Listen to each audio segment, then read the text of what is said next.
नमस्कार, जी न्यूज देख रहे हैं आप और मैं हूं आपके साथ शीरी। मौजूदा राजनीति में खुद को सबसे बड़ा पोल पंडित यानी कि इलेक्शन एक्सपर्ट बताने वाले प्रशांत किशोर यानी पीके ने एक दावा किया था।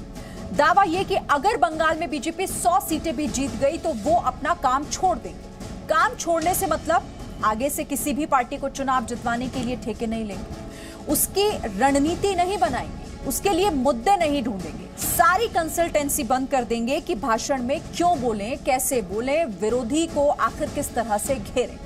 अपने स्क्रीन पर आप प्रशांत किशोर का वही दावा देख रहे हैं, लेकिन यहां आपको यह बता दें कि आज बंगाल चुनाव का चौथा चरण ही निपटा है और प्रशांत किशोर ने हार मान ली है। पीके का जो ऑडियो वायरल हुआ है वो तो कम से कम यही बता रहा है कि बंगाल में ममता बनर्जी को अब वो नहीं जिता सकते। मोदी के सामने उन्होंने सरेंडर कर दिया है। मोदी है पॉपुलर, यहाँ काफी पॉपुलर है। अगर आप लीडर का हम लोग सर्वे कर रहे हैं तो मोदी इज वेरी पॉपुलर। अगर वोट है तो मोदी के नाम पर वोट है, वोट है तो हिंदू होने के नाम पर वोट है। पोलराइजेशन, मोदी, हिंदी भाषी, एससी, ये फैक्टर है।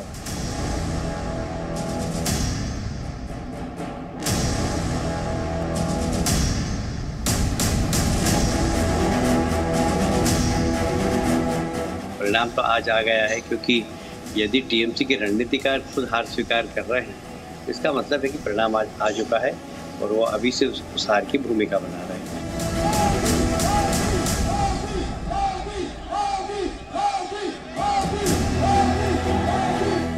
इम्पॉर्टेंट बात यह है कि बंगाल में बहुत बड़ा फर्क आने वाला है। मोदी जी के नेतृत्व में एक बीजेपी सरकार गठन होगी और बीजेपी जीत रहे, ये तो तय है, भले प्रशांत किशोर उससे बोले या ना बोले।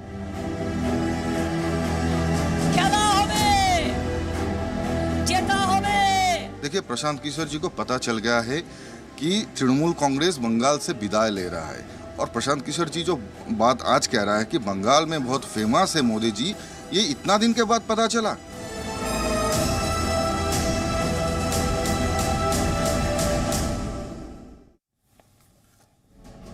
तो चौथा राउंड ही हुआ है बंगाल में आज चुनाव का और ममता बनर्जी के स्ट्रैटेजी मैनेजर यानी कि मुख्य रणनीतिकार ने मान लिया है कि मोदी हैं तो बंगाल जीतना नामुमकिन है। पीके के मुंह से बीजेपी के जीतने की पूरी भविष्यवाणी हम आपको सुनाएंगे आगे, लेकिन पहले आपको यहां पर यह बता दें कि ये बातचीत कब हुई, कहां पर हुई और किससे हुई है। प्रशांत किशोर ने पत्रकारों के ग्रुप से क्लब हाउस चैटिंग में कहा कि ये सारी बातें उन्होंने कही हैं जो हम आपको सुनाने जा रहे हैं। क्लब हाउस एक चैटिंग प्लेटफॉर्म है। प्रशांत किशोर कई पत्रकारों के साथ इस प्लेटफॉर्म पर जुड़े थे और अभी तक बंगाल में उन्होंने देखा, सुना, वो शेयर कर रहे थे।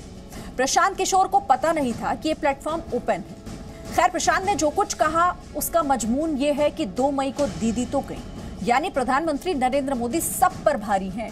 मोदी हैं, इसीलिए बंगाल के सारे समीकरण बीजेपी के पक्ष में हैं।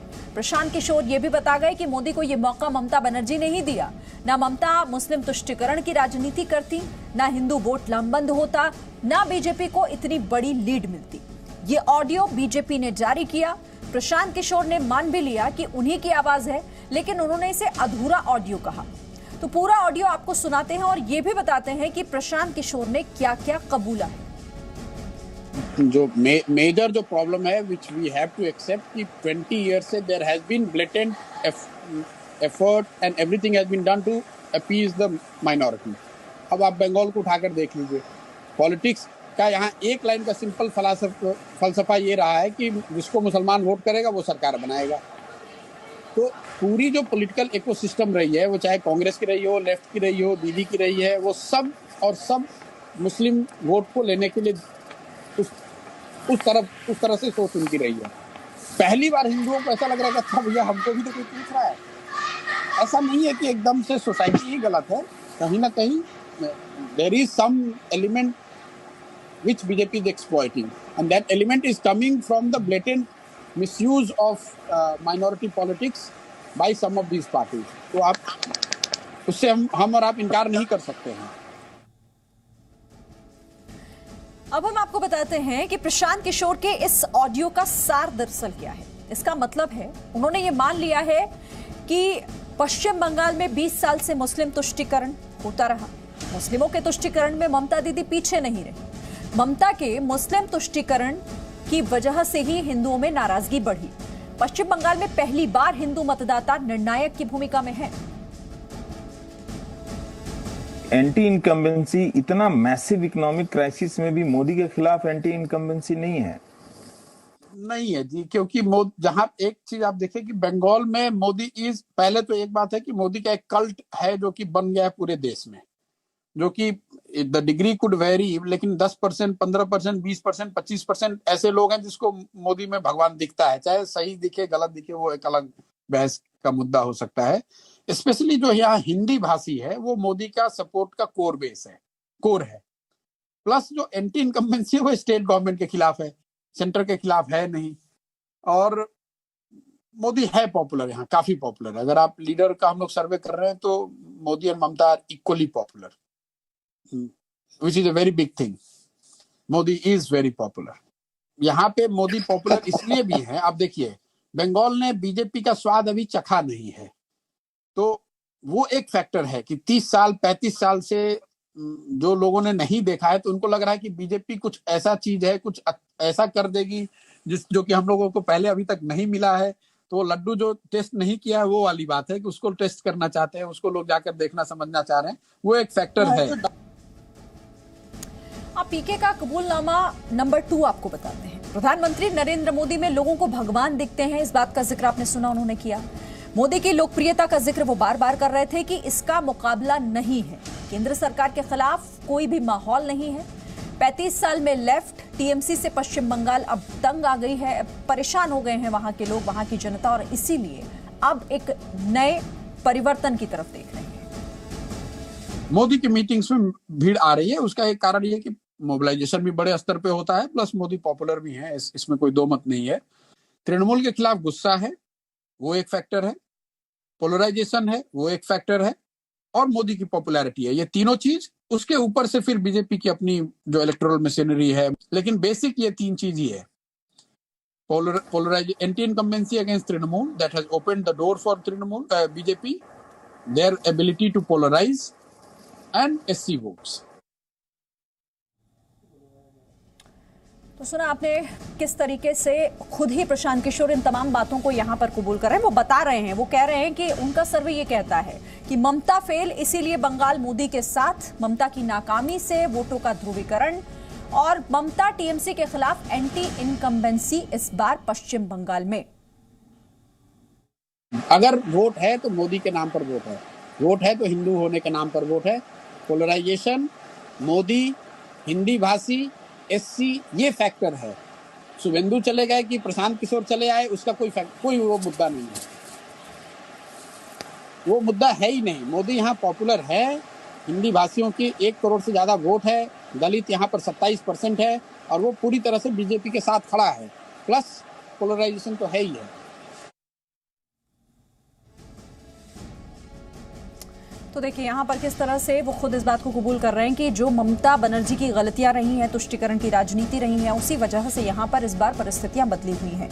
तो बंगाल में सबसे बड़ा फैक्टर पीएम मोदी, और वोटिंग सिर्फ मोदी के नाम पर हो रही है, हिंदू नाम पर हो रही है। हिंदी भाषी पूरी तरीके से बीजेपी के साथ है। उन्होंने इस बात का भी जिक्र किया कि 27% दलित वोट बीजेपी को मिलेंगे। Which way is the Mathua community going, Prashant? Mathua will be predominantly voting for BJP, not as unitedly as they did in Lok Sabha, लेकिन मुझे लगता है अभी भी Mathua will 75 BJP 25 तृणमूल। हम लोग एक सर्वे करते हैं कि आप वोट किसको दीजिएगा और सरकार किसकी बन रही है, तो सरकार किसकी बन रही है उसमें प्रीडोमिनेंटली बीजेपी ही आता है। हम लोग के भी सर्वे में उसको हम लोगों ने खंगाल कर देखा भी ऐसा क्यों आ रहा है। ऐसा इसलिए आ रहा है कि जो बीजेपी को वोट कर रहा है वो तो कह ही रहा है कि बीजेपी की सरकार बन रही है। जो लेफ्ट को वोट करने वाले 10 से 15% लोग हैं, उसमें करीब 2/3 लोगों का ऐसा मानना है कि बीजेपी की सरकार बन रही है। तो वो मेजॉरिटी जो है वो आपको हमेशा सुनाई देगा, हमेशा कि बीजेपी की सरकार बन रही है। लेफ्ट का जो आदमी है वो सोचता है कि भैया कुछ भी हो, बीजेपी आ जाएगी तो हमारी दुकान खुल जाएगी, कम से कम अभी ममता को तो हारना चाहिए। एक जो उसका सब्सटेंशियल तो परसेप्शन की बात हो गई, जो सब्सटेंशियल इशू ग्राउंड पे है, जो लोग हम लोग समझते हैं बाहर जो बंगाल में नहीं पहले आए थे, तो भाई बीजेपी का नीचे ग्राउंड पे वर्कर नहीं है, ऐसी बात नहीं है। ग्राउंड पर बीजेपी के बहुत वर्कर हैं और वो सारे वर्कर लेफ्ट से इंपोर्टेड हो सकते हैं, लेकिन वो डेडिकेटेडली आज बीजेपी के लिए काम कर रहे हैं। तो कोई ऐसा एरिया नहीं है बंगाल का, एक दो जिला अगर छोड़ दें आप, जहाँ पर कि बहुत मजबूत काडर बीजेपी का नहीं है। तो मतुआ समाज का जिक्र कि मतुआ समाज ही तय करेगी बीजेपी की जीत। मतुआ का 75% वोट बीजेपी को जाएगा और लेफ्ट भी ये मान रहा है कि बीजेपी सरकार बनेगी। बीजेपी का कैडर बंगाल में सबसे मजबूत है। Prashant, then who's voting for Trinamool? Because you're saying the Matuas are voting for the BJP, the Dalits are voting for the BJP, even OBCs are voting. Yeah, okay, so I'm saying I'm talking about different communities, right? So OBCs, you're saying most, all Hindus are voting for BJP. So who's voting for TMC and why are you so confident that BJP? I have said 50%, 50 to 55% Hindus are voting for BJP. तो सुना आपने, हिंदू वोटों से बंगाल में BJP की सरकार बनने जा रही है। 50 से 55% जो हिंदू वोटर हैं पश्चिम बंगाल के, वो पूरे बीजेपी के साथ हैं। तो प्रशांत किशोर का ऑडियो वायरल होने के बाद बीजेपी ने कहा कि आखिर ममता बनर्जी और उनके मैनेजर ने हार मान ही। बीजेपी ने दावा किया है कि 2 मई को वो पश्चिम बंगाल में 200 से ज्यादा सीटों के साथ सरकार बनाने जा रही है। ममता बनर्जी और टीएमसी ये जानते हैं कि वो ये चुनाव हार रहे हैं। उनके रणनीतिकार इस बात को ऑडियो टेप पर, पब्लिक प्लेटफॉर्म पर एडमिट कर चुके हैं। इम्पॉर्टेंट बात यह है कि बंगाल में बहुत बड़ा फर्क आने वाला है। मोदी जी के नेतृत्व में एक बीजेपी सरकार गठन होगी और बीजेपी जीत रहे, ये तो तय है, भले प्रशांत किशोर उससे बोले या ना बोले। देखिए, प्रशांत किशोर जी को पता चल गया है कि तृणमूल कांग्रेस बंगाल से विदाई ले रहा है। और प्रशांत किशोर जी जो बात आज कह रहा है कि बंगाल में बहुत फेमस है मोदी जी, ये इतना दिन के बाद पता चला। तो बीजेपी की तरफ से कहा जा रहा है कि ये कबूलनामा है कि टीएमसी किस तरह से हारने जा रही है और प्रशांत किशोर इस बात का खुलासा खुद अपने इस ऑडियो में कर रहे हैं। लेकिन प्रशांत किशोर की तरफ से क्या सफाई दी गई है, आगे आपको सुनवाएंगे। छोटा सा ब्रेक यहाँ पर ले रहे हैं। Presenting B News app available on Google Play and App Store. Download it now.